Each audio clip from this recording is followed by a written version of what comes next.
लाख 3 करोड़ 60 लाख 5 करोड़। जब मुआवजा मिलो जब लियो मैंने 90,000 को। अब टाइम पर डलवाने के पैसा ना खत्म हो गए कहाँ करूँ। जब करंट और लगे 4 दिन पे लगा मैं तो। कुल्लू मनाली घूमे जी वहाँ टाइम तो खेत में जाने के लिए थार से जाते हैं। 3 करोड़ यहाँ में लगा दियो, ताश खेले मौज कर रहे। तो पैसा दियो उलग गो। 1 टीवी iPhone 11 Pro Max। अब क्या है? अब तो एंड्रॉइड वीवो का फोन चला रहे हैं ये।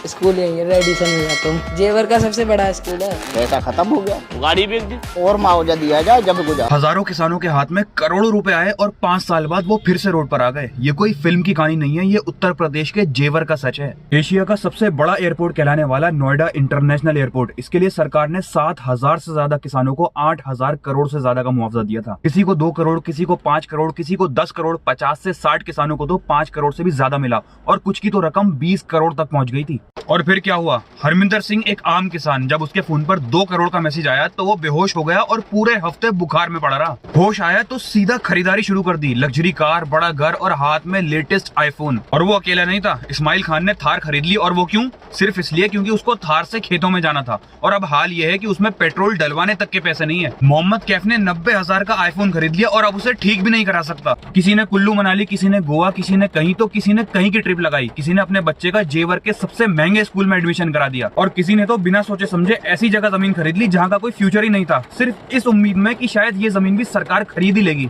और अब वो सारे किसान सरकार के दफ्तर के चक्कर लगा रहे हैं ताकि थोड़ा मुआवजा और मिल सके। लेकिन हाँ, एक चीज और है जो इन किसानों को पता ही नहीं चली, वो थी सरकार की बदमाशी। सरकार ने 2019 से पहले ही किसानों की जमीन का दर्जा रूरल से अर्बन कर दिया था, क्योंकि कानून कहता है कि रूरल जमीन का मुआवजा सर्कल रेट का 4 गुना होगा, लेकिन वहीं दूसरी तरफ अर्बन जमीन का सिर्फ 2 गुना होगा। और इसी वजह से सरकार इन किसानों का आधा मुआवजा खामोशी से खा गई। मतलब कुछ किसानों के साथ नाइंसाफी भी हुई है, लेकिन वो एक अलग और सीरियस इशू है। लेकिन जिन किसानों को करोड़ों रुपए मिले और फिर भी उन्होंने सब डुबा दिया, वो एक अलग कहानी है। और अब ये लोग फिर से सरकार के दफ्तर लगा रहे हैं और एक और मुआवजा मांग रहे हैं। लेकिन क्यों भाई? 5 करोड़ रुपए। और उस पैसे से क्या किया इन्होंने? थार खरीद ली और अब पेट्रोल डलवाने तक के पैसे नहीं है। आईफोन खरीद लिया और अब स्क्रीन टूट गई तो उसको ठीक भी नहीं करा सकते। कुल्लू मनाली से जब वापस आए तो खाली जेब देख के रो रहे हैं। भाई साहब, 5 करोड़ रुपए अगर सही से इस्तेमाल करोगे तो 3 जनरेशन बैठकर खा सकती है। लेकिन यहाँ तो एक जनरेशन नहीं खत्म कर दी है। एक जनरेशन छोड़ो, 5 करोड़ 5 साल में उड़ा दिए। और अब अगर तुम इनसे पूछोगे कि वो करोड़ों रुपए कहाँ उड़ा दिए तो बोलेंगे कि पैसा रुकता थोड़ी है, वो तो निकलने का रास्ता बना ही लेता है। और अब कह रहे हैं कि सरकार ने हमें लूट लिया। भैया, गरीब आदमी के हाथ में एक सोने का कटोरा भी दे दोगे ना तो उसमें भी वो भीख ही मांगेगा। लेकिन हमारे भारत में एक नस्ल ऐसी है जो उस कटोरे को बेच के आईफोन, महंगे कपड़े, जूते और चश्मा पहनकर